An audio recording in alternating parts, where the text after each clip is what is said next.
The verses to declare when you have depression. Welcome to my channel, Filipina Bisaya Netherland. Hear the word of the Lord, for the word of the Lord has power.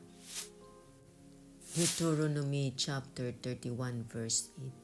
He will never leave you nor forsake you. Do not be afraid. Do not be discouraged. God is with you. Whatever depression you experience right now, just give it to Jesus. Just call upon His name and declare His word, and He is there for you. He will listen to you. All Jesus wants is you call upon His name. He is waiting for you. Every one of us experience depression in every aspect of life. But the only one who can deliver us from depression is the God who made the heavens and the earth. By the power of His Holy Spirit, as we acknowledge the Holy Spirit in our lives, He is there for us and He will answer us. 2 Corinthians chapter 1 verse 3 and 4. Praise be to the God and Father of our Lord Jesus Christ, the Father of compassion and the God of all comfort, who comfort us in all our troubles, so that we can comfort those in any trouble with the comfort we ourselves receive from God.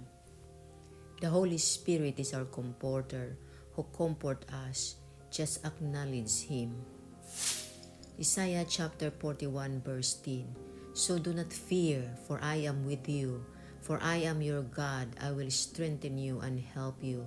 I will uphold you with my righteous right hand. God will uphold you in times of trouble. As you call upon His name, He is there for you. Don't stop praying and asking. Psalm chapter 37 verse 23 to 24. The Lord makes firm the steps of the one who delights in Him. Though he may stumble, he will not fall, for the Lord upholds him with His hand. You may stumble, but will rise and declare the goodness of God, for He will uphold you with His right hand. 1 Peter chapter 5 verse 6 to 7.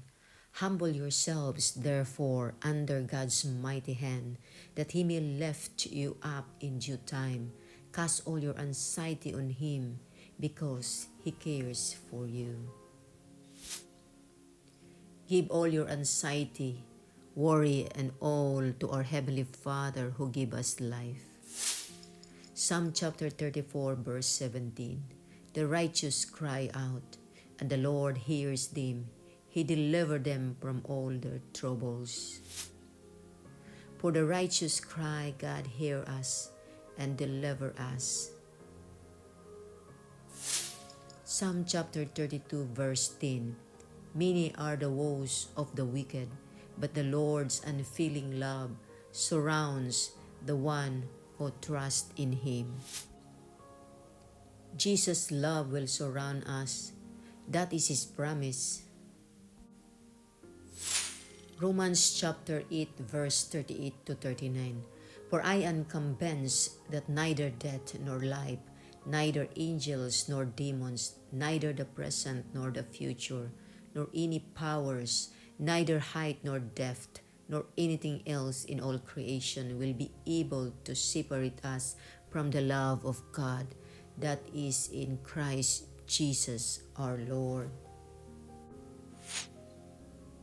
No one can separate us from the love of God. John chapter 16 verse 33. I have told you these things so that in me you may have peace. In this world you will have trouble, but take heart, I have overcome the world. Jesus overcome the world by dying on the cross. Take heart. Matthew chapter 11:28.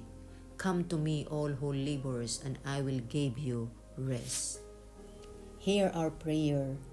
as we come and humble ourselves before you, O God. Jeremiah chapter 29 verse 11. For I know the plans for you, declares the Lord, plans to prosper you, not to harm you. I have plans to give you a future filled with hope. Thank you, Lord Jesus, for giving us hope and a future. Even we are not worthy to you, for we are as sinners, Lord. Forgive us. Philippians chapter 4 verse 6 to 7. Do not be anxious about anything, but in everything by prayer and supplication with thanksgiving, let your requests be known to God, which surpasses all understanding, will guard your hearts and your mind in Christ Jesus. As we keep in praying without ceasing, we all know that you are a God who answers our prayers. Psalm 23 verse 4. Even though I walk through the valley of the shadow of death, I will fear no evil, for you are with me. Your rod and your staff, they comfort me. Even though I walk through the valley of death, I know you will save me, for I trust in you, Lord. Psalm chapter 34 verse 18. The Lord is near to the brokenhearted and save the crushed in spirit. Thank you, Jesus, for the assurance that you are with us. 2 Timothy chapter 1 verse 7. For God gave us a spirit not of fear, but of the power and love and self-control. Thank you, Jesus, for giving us the power not to fear. Revelation chapter 21 verse 4.